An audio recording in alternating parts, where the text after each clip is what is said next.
Hello दोस्तों, नमस्कार। आज हम आपके सामने कहानी लेके आए हैं। मेरे बेटे की गर्लफ्रेंड काफ़ी समय बीतता चला गया। स्नेह MB कर रही थी। राहुल का भी CA पूरा होने वाला था। पूरे समय मुझे स्वाति का ध्यान आता रहा। बेटे राहुल का स्वभाव में मुझे कुछ बदलाव साफ दिखाई दे रहा था।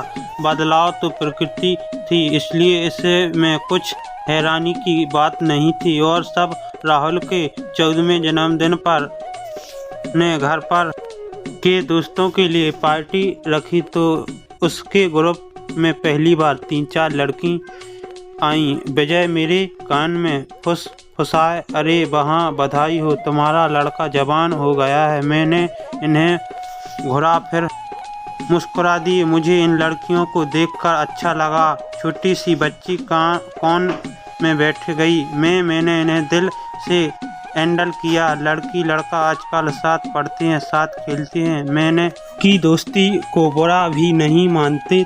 उन तीनों में से एक लड़की स्वाति थी, कुछ ज़्यादा ही संकोच में बैठी थी।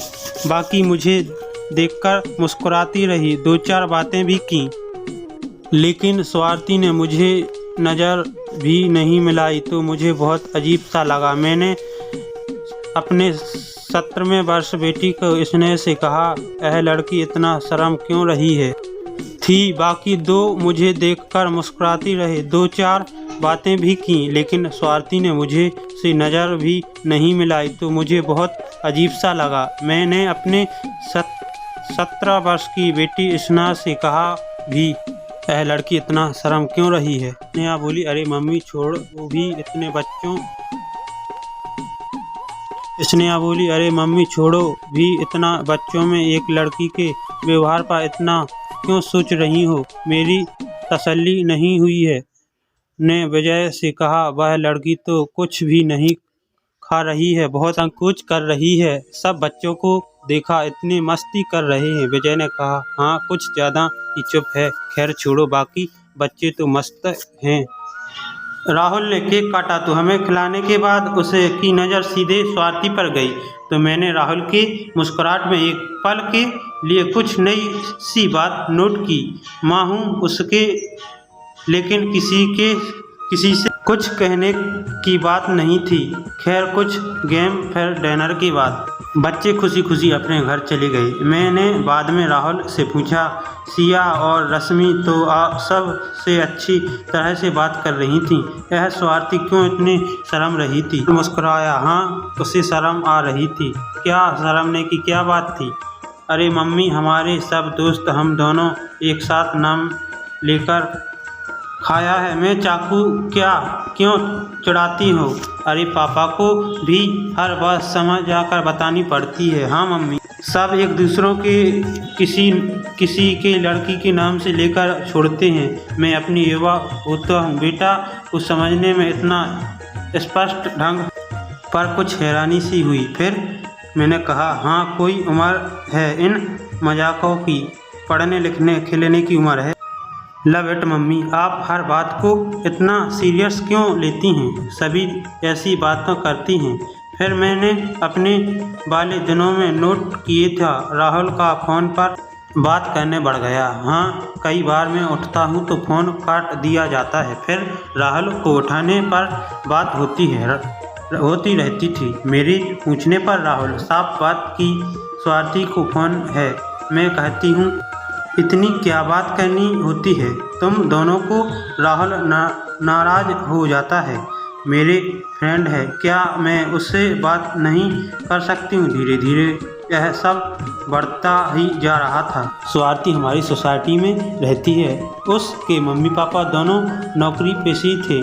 इनके सभी कभी नहीं मिली थी। राहुल और स्वाति नौकरी का पैसा था, इनसे कभी नहीं मिली थी। राहुल और स्वाति एक ही स्कूल में थे, एक ही बस में जाते थे। दोनों के शौक भी एक जैसे थे। राहुल अपने स्कूल के फुटबॉल टीम का बहुत अच्छा प्लेयर था और स्वाति उसके हर मैच पर उसका सहारा बढ़ाने के लिए उपस्थित रहती थी। विजय से कहती थी, कुछ ज़्यादा ही हो रहा है दोनों का। विजय कहता है, तुम यह सब नहीं रुक पाओगे। अब तो उसकी ऐसी उम्र भी नहीं है कि ज़्यादा डांट फटकार की जाए। अब तक हमेशा 90% से ऊपर अंक लाने वाले मेरे बेटे कहीं पढ़ाई में नहीं पिछड़ जाए, इस बात की मुझे ज़्यादा चिंता रहती है। रात दिन अब राहुल की हरकतों पर नज़र रखते हैं। महसूस करती कि मैं किसी भी तरह राहुल और स्वाति को एक दूसरों से मिलने से रोक ही नहीं सकता हूँ। सारे दिन तो साथ रहती थी दोनों। कुछ बात राहुल और स्वाति दोनों ने 10वीं बोर्ड की परीक्षा में 80% अंक प्राप्त किए थे, तो मेरी खुशी का ठिकाना नहीं रहा। विजय कहता है, देखा इतने दिन तुम अपने खून जलाते रहे, पढ़ाई तो दोनों ने अच्छी की। मैं कुछ कहीं नहीं पाया। राहुल को हमने गिफ्ट में एक मोबाइल फ़ोन ले दिया था, वह बहुत खुश हुआ। कई दिनों से कह रहा था कि उसे फ़ोन चाहिए। फिर मैंने ही धीरे धीरे अपने मन को समझ लिया कि स्वाति राहुल की गर्लफ्रेंड है और मैं उसे कुछ नहीं कह सकता हूँ। सांवली सी पतली दुबली स्वाति महाराष्ट्रीयन थी, हम उत्तर भारतीय कश्मीर के थे। वह मुझसे भी अभी भी कतराती थी।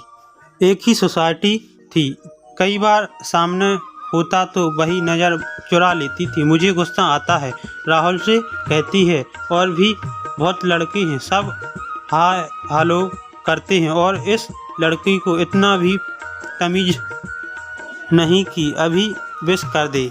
राहुल तुरंत उसकी साइड लेता है। वह आपसे डरती है। मम्मी क्यों?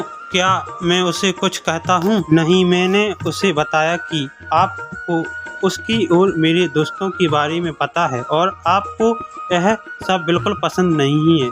मैं कहता हूँ दोस्तों को मैं थोड़ी ही बुरा समझता हूँ, लेकिन हद से बाहर कुछ दिखता है तो गुस्सा तो आती ही है, सब खबर है मुझे।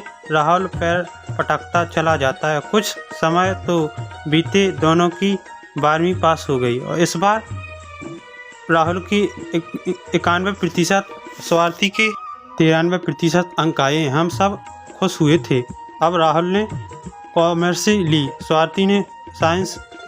अब तो कई मेरी करीब सहेली सोसाइटी के गार्डन में सैर करते हुए स्वाति को आती जाती देखे करके मुझे कोहनी मारती है, देखो तेरे बेटे की गर्लफ्रेंड जा रही है। मैं ऊपर से मुस्कुरा देता हूँ और दिल ही दिल में सोचता हूँ इसका मतलब अच्छा खासा महसूल दोनों मुझे अच्छी तरह पता है चले गए थे कि दोनों एक दूसरों से बहुत सीरियस होते हैं। दोस्तों, इसका हम अगला भाग आपके लिए कल ले आएंगे। दोस्तों, अगर कहानी सही लगी हो तो चैनल को सब्सक्राइब जरूर करें, बेल आइकन को दबाएं जो भी नोटिफिकेशन हो आप तक पहुंच सके। दोस्तों, मिलते हैं अगली वीडियो में फिर।